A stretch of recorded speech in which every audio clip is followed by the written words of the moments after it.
नमस्कार। आप लोगों में सेरेब्रल पल्सी के जो बॉडी पर इफेक्ट होते हैं उसके टाइप्स के बारे में बता रहा हूँ, जो कि डिप्लेजिया है। स्पास्टिक डिप्लेजिया क्या है ये मैं पहले बताता हूँ। स्पास्टिक डिप्लेजिया ये होता है जिसमें कि बॉडी के लोअर लिम्ब में इफेक्ट होता है, जो अपने मोबिलिटी में प्रॉब्लम करता है, वह डिप्लेजिया है। तो इसमें किन कारणों से होता है डिप्लेजिया? ये तो ड्यूरिंग प्रेगनेंसी या डिलीवरी के समय में किसी भी प्रकार से फिटस या न्यू न्यू इन्फेंट बेबी को यदि सिर के अंदर या हेड में इंजरी हो जाती है, जिसके कारण कि उसके मोटर एरिया में प्रॉब्लम होती है और उसका इफेक्ट ये होता है कि लोअर लिम्ब में प्रॉब्लम होती है। तो ये एक मेन रीज़न है कि जो ब्रेन के अंदर किसी प्रकार से इंजरी होती है, वो सबसे बड़ा रीज़न है। तो हमें इन चीज़ों को ध्यान रखना पड़ता है कि किसी भी डिप्लेजिया वाले को यदि कोई प्रॉब्लम होती है तो उसके हेड में प्रॉब्लम है, तो जिसके कारण उसको मोटर प्रॉब्लम होती है। ये तो इसका एक कॉजेस हो गया। इसके हम ये देख पाते हैं कि इसके सिम्टम्स क्या क्या होते हैं। सिम्टम्स में ये होता है कि जो डिप्लेजिया वाले जो पर्सन होते हैं, उनके लोअर लिम्ब में प्रॉब्लम ये होती है कि उनके जो एक तो गेट मतलब गेट प्रॉब्लम होती है, सीजर गेट होता है उनका, या उनको ये प्रॉब्लम होती है कि उनके जो चाल होती है वो कैंची जैसे होती है। तो ये एक सबसे बड़ा एक इनका सिम्टम्स है जिसको हम देख सकते हैं।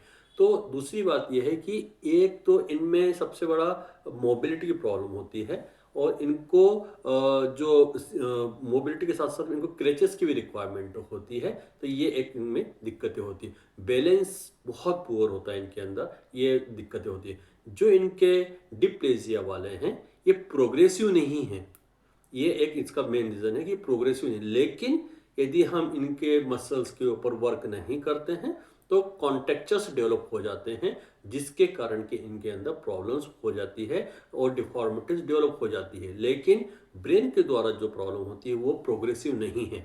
ये हमें सबसे ज़्यादा समझना ज़्यादा जरूरी है कि डिप्लेजिया वाले पेशेंट को या पर्सन को स्पास्टिक डिप्लेजिया, सीपी सेरेब्रल पल्सी, इनके साथ में सबसे बड़ी दिक्कत ये है कि ये ब्रेन के अंदर ही प्रॉब्लम होने के कारण ये होता है जो लोअर लिम्ब में होता है। तो मैंने आपको अभी बताया है कि क्या है, क्यों होता है और इसके सिम्टम्स क्या है।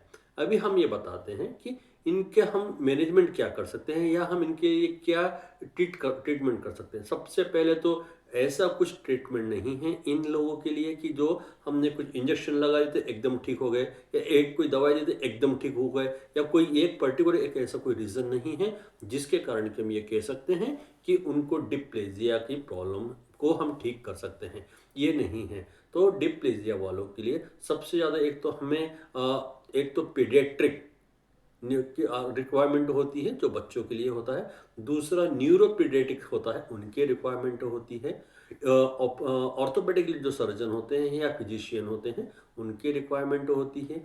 फिजियोथेरेपिस्ट की रिक्वायरमेंट होती है। ऑक्यूपेशनल थेरेपिस्ट की रिक्वायरमेंट होती है। और साथ में हमें पीएनडो प्रोस्थेटिक ऑस्थेटिक इंजीनियर्स की हमें रिक्वायरमेंट होती है। इनके द्वारा पूरी टीम के द्वारा हम इनके ऊपर वर्क करते हैं। तो इनके के जो मसल में कॉन्टेक्ट्स डेवलप होने वाले हैं, वो जो उसको हम प्रोग्रेसिव हम होने से रोक सकते हैं, हम उनको मेंटेन कर सकते हैं या तो कम कर सकते हैं। और दूसरा बात, इनमें यदि ज़्यादा प्रॉब्लम होती है तो हम इनकी सर्जरी के द्वारा, और कुछ आज के समय में कुछ इंजेक्शन्स वगैरह आए हैं जो इनके मसल्स को रिलैक्स करते हैं, वो उसके द्वारा इनमें काफ़ी मैनेज किया जा सकता है। लेकिन इनको ये सब करने के बाद में भी इनको हमेशा ही फिजियोथेरेपी, ऑक्यूपेशनल थेरेपी या इनको मोबिलिटी मेंटेन करके रखना पड़ता है, तो ही इनके लिए ज़्यादा इफ़ेक्टिव है। नहीं तो इन लोगों के अंदर फिर से वो डिफ़ॉर्मिटीज़ आ जाएगी या कॉन्ट्रैक्चर्स आ जाएंगे, तो ये सब प्रॉब्लम उनके साथ में हो जाती है। तो सबसे ज़्यादा ज़रूरी है कि इनको हमें स्प्लिंट वगैरह की रिक्वायरमेंट हो जाती है, कि क्रैचेस की रिक्वायरमेंट हो जाती है, या हम कई बार इनको देखते हैं कि आर्टिफिशियल जो शूज़ वगैरह होते हैं हम उनकी रिक्वायरमेंट वगैरह देते हैं। तो ये सब चीज़ें इनको हमें रिक्वायरमेंट होती है। तो ये एक तो इनका सबसे बड़ा ज़्यादा ज़रूरी है कि हमें इनके लिए रिहेबिलिटेड प्रोफेशनल की सबसे ज़्यादा रिक्वायरमेंट होती है। ये लोग इंटेलेक्चुअली बहुत अच्छे होते हैं, कई बार कहीं प्रॉब्लम नहीं होती है, लेकिन यदि इनमें इंटेलेक्चुअल डिसेबिलिटी आ जाती है तो फिर इनका प्रॉब्लम थोड़ा बढ़ जाता है। तो फिर हमें स्पेशल एजुकेटर की बहुत बड़ा रोल होता है, जो इनका पूरे ओवरऑल ट्रेनिंग के लिए वो लोग इसको मैनेज करता है, उसके लिए प्लान करता है, तो इम्प्लीमेंट करता है। तो हमें सबसे ज़्यादा जरूरी है कि डिप्लेजिया के अंदर लोअर लिम्ब में प्रॉब्लम होती है, इनमें सीजर गेट होता है।